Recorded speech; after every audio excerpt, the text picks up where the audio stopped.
علی بھائی next question ہے جو لاسٹ مجلس گزری ہے اس سے متعلق ہے یہ. ہاں جی. پچھلی مجلس نمبر 39 میں آپ نے خودکشی کے حوالے سے ہمیشہ عذاب کی تعویل ایک لمبے عذاب سے کی تھی. ہاں جی. کیا کسی صحیح حدیث سے ثابت ہے کہ خودکشی والے کرنے والے کی بھی مغفرت ہو سکتی ہے؟ بلکہ یہ مجھے اچھا ہو گیا اس سوال سے یاد آیا کہ اس کا بھی فرحان بھائی ایک کلپ بنانا ہے خودکشی والا بھی. خودکشی کے حوالے سے میں نے پچھلی دفعہ ڈیٹیل سے سوسائڈ کے اوپر ڈسکشن کی تھی کہ بخاری مسلم میں احادیث بھی بیان کی تھی کہ ہمیشہ کے لیے دوزخ میں اس کے اوپر وہ عذاب مسلط کر دیا جائے گا جو وہ جس طریقے سے اس نے خودکشی کی ہے. اگر کسی نے گلا کاٹا ہے تو وہ گلا ہی کاٹتا رہے گا اپنا, کسی نے زہر کھایا تو زہر کھاتا رہے گا, نعوذ باللہ.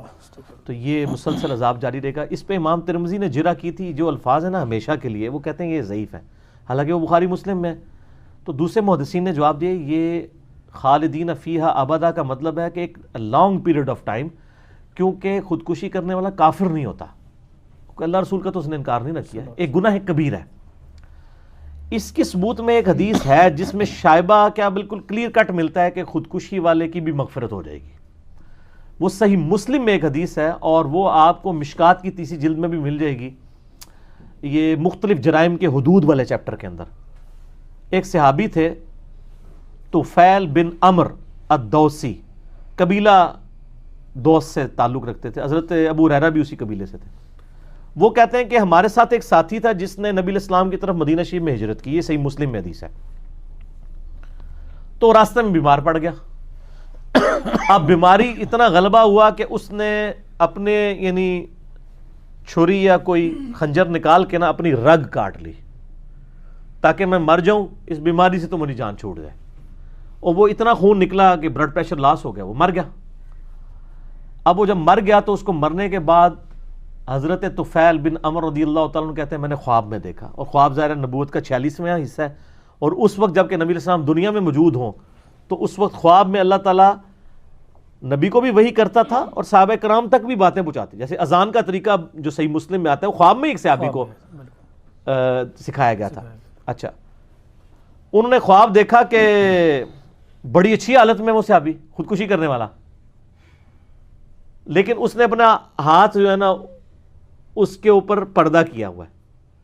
تو انہوں نے پوچھا تیرے ساتھ اللہ نے کیا معاملہ کیا؟ انہوں نے کہا اللہ تعالیٰ نے مجھے نبی علیہ السلام پر ایمان لانے کی برکت سے اور ہجرت کی برکت سے معاف کر دیا, لیکن یہ جو میرا ہاتھ ہے نا یہ اللہ نے مجھے میرا ہاتھ ٹھیک نہیں کیا, اور اللہ تعالیٰ نے فرمایا کہ یہ ہاتھ تو نے خود خراب کیا تھا, یہ میں ٹھیک نہیں کروں گا, باقی تجھے ایمان کی وجہ سے میں بخش دیتا ہوں. تو نبی علیہ السلام کو جب انہوں نے خواب یہ بیان کیا نا تو آپ نے کہا کہ اللہ اس کے ہاتھوں کو بھی معاف کر دے. حضور نے دعا فرما دی. اچھا, اس سے یہ بات پتہ چلی کہ آپ صلی اللہ علیہ وسلم نے یہ چیز انڈورس کر دی, ایک تو خودکشی والے کے لیے دعائے مغفرت کر دی, دوسرا اس سے یہ بھی پتہ چلا وہ خواب بھی انڈورس کر دیا کہ ہاں بخشا تو پہلے گیا تھا, صرف ایک ہاتھ ہی اللہ تعالیٰ نے اس سے عذاب نہیں ٹالا تھا. عذاب کیا مطلب وہ مفلوج ہی تھا. تو یہ چیز ان محدثین کو سپورٹ کرتی ہے اور امام ترمذی کے موقف کو غلط ثابت کرتی ہے کہ حدیث وہ صحیح ہے, اور جو محدثین نے تعویل کی ہے نا کہ توبہ قبول ہو جائے گی وہ بالکل ٹھیک ہے. اچھا, اس میں ایک اور پوائنٹ بھی پتہ چل گیا جو میں نے ایک دعویٰ کیا تھا کہ امام شافعی کا قول ہے کہ اگر کوئی صحیح حدیث بھی اجماع امت کے خلاف ملے تو وہ نہیں ایکسیپٹ کی جائے گی, خبر واحد. اب یہ صحیح حدیث کو اجماع امت نے ریجیکٹ کر دیا, اس حوالے سے ریجیکٹ نہیں کرنا چاہیے, تعویل کر لی کہ خالدین فیہا ابدا کا مطلب امت نے یہ نہیں لیا کہ خودکشی والا ہمیشہ دوزخ میں رہے گا, بلکہ لیا لانگ پیریڈ آف ٹائم. اجماع نے تو یہی لیا ہوا ہے نا.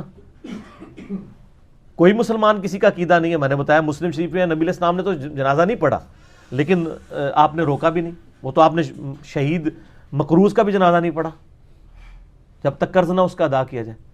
تو اس سے یہ بھی بات پتہ چل گئی کہ اجماع امت جو المستدل الحاکم حدیث ہے 399 انٹرنیشنل نمبر کے مطابق کہ میری امت کبھی بھی گمراہی پر جمع نہیں ہوگی, تو اجماع امت نے بھی یعنی اس کی حفاظت کی کہ خودکشی والا خودکشی کرے بھی تب بھی وہ کافر نہیں ہوتا, گناہ کبیرہ ہے اور بہت بڑا عذاب ہے اس کے لیے. الٹیمیٹلی ایک نہ ایک دن وہ نجات پا دے گا. وہ تو بخاری مسلم میں حدیث ہے نا کہ جس نے ایک دفعہ کلمہ پڑھا صدق کے دل سے بھی اپنا عذاب بھگت کے ایک نہ ایک دن وہ دوزخ سے نکال کے جنت میں لے جایا جائے گا.